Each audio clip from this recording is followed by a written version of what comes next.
Embora a doença de Parkinson ela não tenha cura, nós sabemos que a doença de Parkinson ela tem tratamentos que nós chamamos de tratamentos sintomáticos, que são eficazes para aplacar os sintomas motores por muitos anos.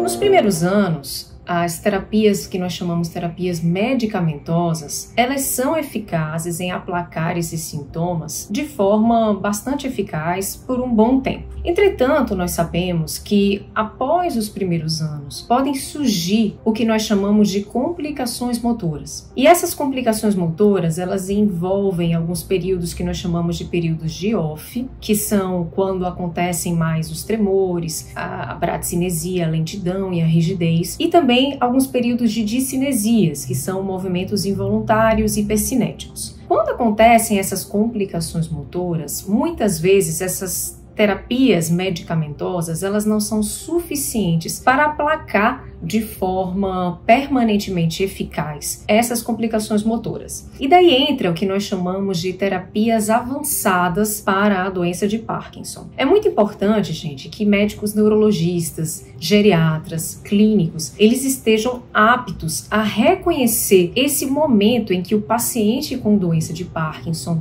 que convive com o Parkinson, ele seja elegível para essa forma de terapêutica avançada da doença de Parkinson. Até porque é importante mencionar que a terapia avançada para o Parkinson não é para a doença de Parkinson avançada, e sim para o momento em que acontecem essas complicações motoras. Muitas vezes existe a interpretação de que o momento elegível para as terapias avançadas da doença de Parkinson é quando os pacientes estão tomando todas as formas de medicações por via oral. E mesmo assim a qualidade de vida desse paciente está impactada por conta dessas complicações motoras. Via de regra, muitas vezes essa forma de interpretação leva a uma indicação tardia das terapias avançadas para a doença de Parkinson. Portanto, quando que a gente vai reconhecer que uma pessoa que convive com o Parkinson, ela é elegível para uma terapêutica avançada da doença de Parkinson? Não existe uma receita de bolo. Muitas vezes essa indicação conta realmente com a experiência do médico neurologista que trata a doença de Parkinson. Mas existem algumas formas de algoritmos e alguns instrumentos já publicados que podem auxiliar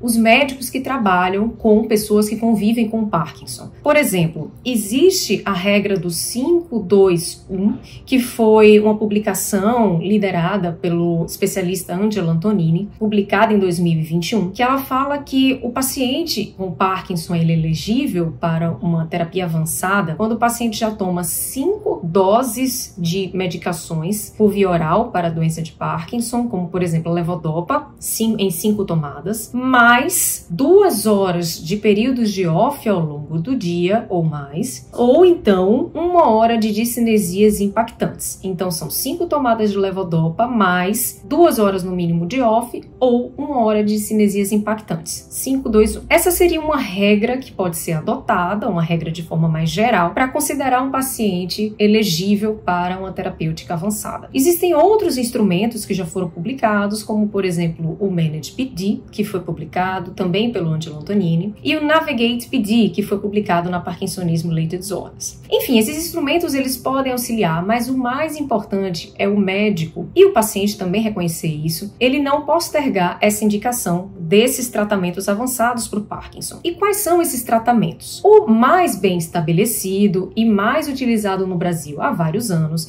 é a estimulação cerebral profunda, o DBS. Essa no Brasil é a principal forma de terapia avançada da doença de Parkinson. Mas existem outras terapias avançadas, como por exemplo as terapias de infusão, como a levodopa subcutânea, e o ultrassom focado de alta intensidade guiado por ressonância. Essas duas terapias avançadas, elas ainda não estão disponíveis no Brasil, mas devem estar disponíveis a partir de 2025, deste ano. E isso é importante porque cada uma dessas terapias avançadas, elas têm um perfil de candidatos ideais que convivem com Parkinson, de pacientes com Parkinson diferente. E é importante que o médico também esteja preparado a reconhecer o candidato ideal para cada forma de terapia avançada. Mas isso é um outro tema que eu vou comentar em vídeos seguintes ao longo do ano. E o mais importante aqui é reconhecer que não devemos postergar a indicação para terapia avançada para um paciente com doença de Parkinson. Ficou claro, pessoal? Dúvidas? Comentem aqui nos comentários.